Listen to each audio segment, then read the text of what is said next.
Welcome back to my YouTube channel. The topic we're going to talk about today is about what do you think about black and black crime amongst young black people in the UK. Today, this is my first customer and that's the question I'm putting to you today. My view on black and black crime is frustrating because I feel like the black youths killing each other, they have so much potential to be so much more than what they're portrayed as in the media. And I feel like, yeah, they represent like the neglected part of the UK, so maybe they're expressing how they feel, but I feel like they're expressing it in the wrong sense in terms of killing each other. Because at the end of the day, you know, we're all brothers and stuff like that, so if we all stand together, then there's no limits to what we can do. Bishop of the Charisma New Testament Church of Woolwich in London, what do you think about black and black crime amongst the young black people in the UK? Well, I think I can answer as a bishop as well as a father of a teenage son and teenage daughter. I am concerned, and I think I am saddened that young people would see crime as a solution to settling disagreements. As a church leader, my thing is to bring solutions. And one of the things that we're hoping to do as a church is get dialogue taking place. I think one of the problems is that people are afraid to talk. You know, obviously it's on the increase, so I think it's unnecessary. I don't know what it is that's making these people commit crimes against one another. I don't know if it's lack of opportunities, lack of activities or things for young people to do. I think this is quite sad. I believe that as black people we need to help each other, we need to lift each other up, not hurt or attack each other. I think it stems from basically the generation before this, for us, second generation. A lot of them were way too busy to be focusing on their families, because they were going through their own struggles with the racism that was going on in the UK. So they haven't been able to be there to raise this generation and teach these young boys about the morals of not joining up in the gangs and looking at the father figures and listening to them and listening to the good morality of what you should be doing and how to get money the right way, not through crime and not through gangs or violence and creating that sort of bad atmosphere. Yeah, that's nice, man, and good to have young youth like you that's really focused on, because me and you, we have a lot of conversation and we always talk about positive stuff, so it's good to hear that from you. Yeah. You look at other cultures and other races, they all help protect and lift each other up, and that's something that we need to start doing. And one thing I can say to the youth of today is think about what you're doing, because believe you me, it has a long-lasting impact, and we should help each other, we should look after each other. That's the only way we're going to win. Okay, it's us against the world, trust me. The only way we're going to get better is to look after each other. Yeah, I think that is very, very disturbing that people don't see that the effects of what they do has got multiple implications on loved ones and the family of the people who've been hurt. At least if we can try to do something, at least if I can save one life, that will make a big difference. Of course, and it starts with just that mentality that if you stop now and you look after your fellow man, then the situation will get better, because there's a lot of poverty and there's a lot of badness that goes on in London right now, because people are still trying to sell their drugs, people are still hurting the community. And if you realise, if you try to stop getting that quick money, then real economic growth will come to you and everyone will benefit, not just the one person that's trying to do their thing with their quick money.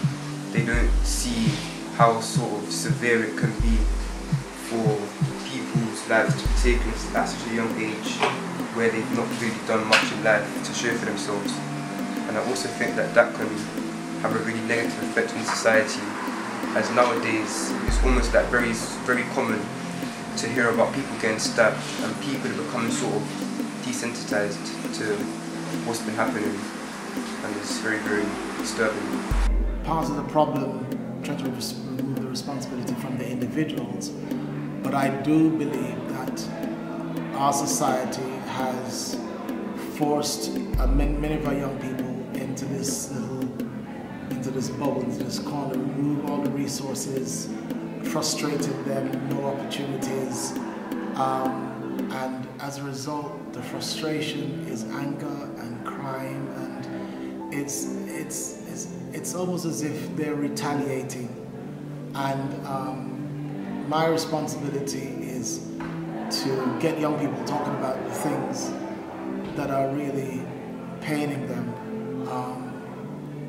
hurting them, the disappointments that they experience. And I know that as a bishop, at times I think I may have let down young people because I haven't always listened, because the way they say things might, to me, come across as aggressive. And so what I'm hoping to do is create forums where we can listen to young people, especially young men,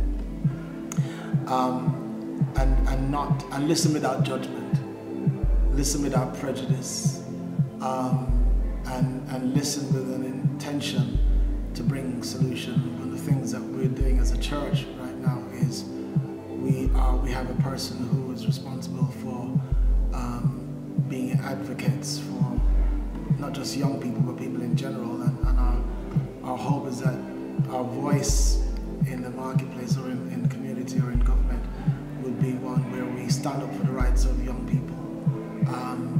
After we've listened to what they've said, that we would in some way help to communicate that to the leaders of our communities and the councils, whatever, to bring about change in some way. It's not just a financial problem, but that's part of it as well, and we're hoping that the resources that we have can be used to run programs that will help young people. And I'll say one final thing. We realize that this problem started a long time ago, and so we recently launched a charity called Florida's Kids, and we hope to begin to address the issues with youth crime at the very early ages amongst our children. Teach them the history, then realize there's a whole world outside of the postcode. Definitely. There's a whole world of black people that are winning and doing well and being successful. If we have our great African leaders that are into their politics, into their law, that are getting degrees, that are doing the university thing, that it's all there for them. It's all there. Yeah, but why choose a harder route? Selling drugs and all of that is a harder route than to just go and look for a 9 to 5. You know, at least you have a 9 to 5, you know, you go to work, you come back home, you don't have to worry about police bothering you and all of that. Stress. You don't have to worry about the next man jumping you. You know, me personally, when I look at it, it's like selling drugs is a hard work. Hard, you know, it's a hard job. Ish, as a father and a role model, what do you think about black on black crime amongst the young black youths in the UK? Black on black crime has been a problem for a while. Obviously, because we're in the social era where everything is recorded and shared, it's more publicized, it's more pronounced now, because it's more in your face, and obviously can't be ignored. All the attempts to tackle the action is always going to fall short, because if you don't change a man's thinking, you're always going to have a problem. He's always going to revert back to what he knows. You know, obviously as a father, it's a bit of a concern, but as long as I know I'm doing everything I can to keep my son on the right path, and I'm obviously acting like a role model, my worries are less in comparison to others that may not be as involved in their children's life. Sometimes we blame the system, but sometimes I don't think the parents are doing enough. To be honest, no one's really doing enough, to be honest. As a parent, even when you think you're doing enough, there's more you can do to prevent a situation, you know, or to help. You know, what are you doing at home to educate your child, to make sure that they've got the right guidance, or they're thinking in the right way, you know.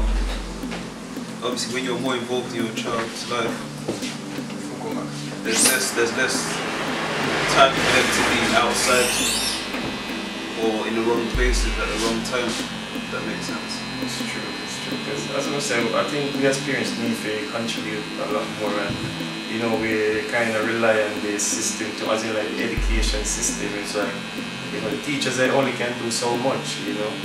At the end of the day, we're the parents and we have to take charge of our kids. But I think it's kind of lost is that we live in a society where we have no community. You know, it's not like back home where the community helped to raise a child. Well, because we live in London, it's like the life is probably in the Midlands, it's different, but in London, there's no community. You know? No, there's no community, there's no unity. There's a lot of self-hate. You know, you can see someone right now, and as they see you, as another black brother, they'll have hostility towards you. Whereas if they were to see anyone from any other ethnicity, they won't have hostility towards them like that. Yeah, that's where I always find a problem. Is like you're fighting over postcode and you don't even know what postcode means. And then the whole problem is that, as we just said just now, is that you see somebody from a different background. It's like you don't attack them, you show them love, but why you can't show your own people love? You know, it's like you're killing yourself, you're destroying, you know, it's self-hate, yeah. You're destroying your one black race. You know, it's just crazy. You only make it worse for the next generation as Yeah, well. definitely. Yeah, young kids, I start asking them, please, just put down the knife, put down the gun, and just let's come together and live as one. It's all about happiness. Full time now, black youth stop killing each other. So I must ask you, please, put down the gun and put down the knife. Don't forget to subscribe and share the link with your family and friends. Please, you can follow me at Barber _NHQ on Instagram. Snapchat, Barber _NHQ. Big man thing.